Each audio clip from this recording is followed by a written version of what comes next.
Ellis Boyd Redding, your files say you've served 40 years of a life sentence. Do you feel you've been rehabilitated? Rehabilitated? Well, now let me see. You know, I don't have any idea what that means. Well, it means that you're ready to rejoin society.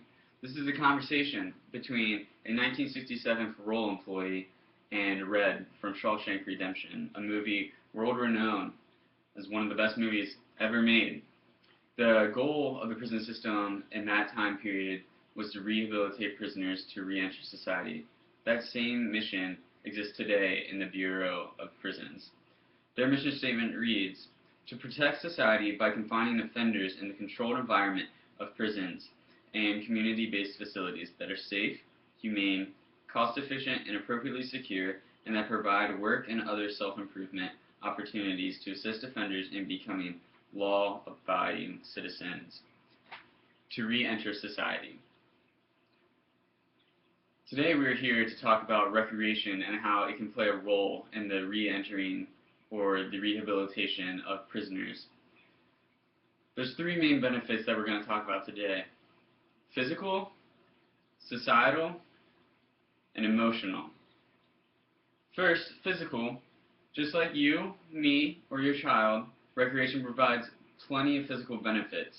Now, I know the first thing that comes to your mind is most likely they're prisoners and they don't have the same rights as we do. But what if I told you that those benefits could save you money in the long run? Physical benefits include lowering risk of heart disease, lowering cholesterol levels, lowering your glycemic index, therefore lowering diabetes risk. The benefits are endless, from just not being overweight to major disease. We pump tons of money into the prison system in order to sustain these prisoners by offering them recreation opportunities, which might cost an initial investment, would therefore lower these health risks that you pay for in their medical bills.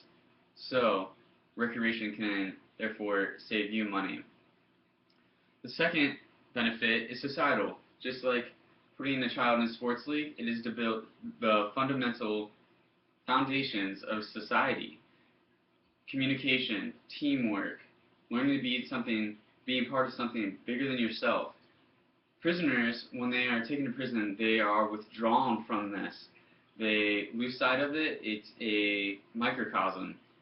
But by providing recreation opportunities, we can begin to rebuild this foundation just like you would as a child.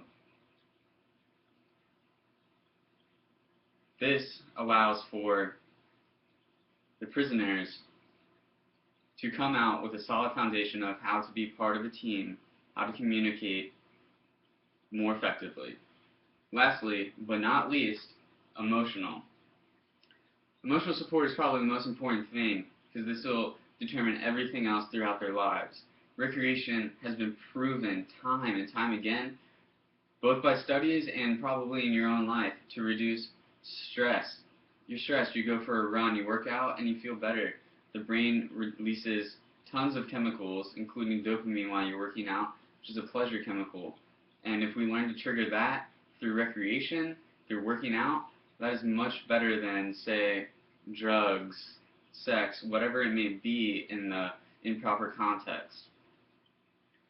Therefore, by providing emotional outpouring of anger control, stress control, and sheer happiness, it can provide a solid foundation for re-entering society. So once again, as Red said, I don't know what rehabilitation was. At the end of that conversation, he says, I know what you think it means, Sonny. To me, it's just a made-up word, a politician's word. So young fellas like yourself can wear a suit and a tie and have a job. What do you really want to know? Am I sorry for what I did?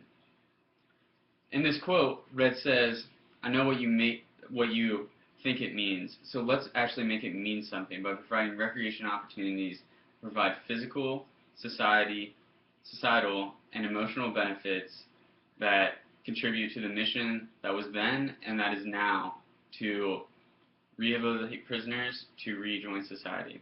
Thank you for gathering today.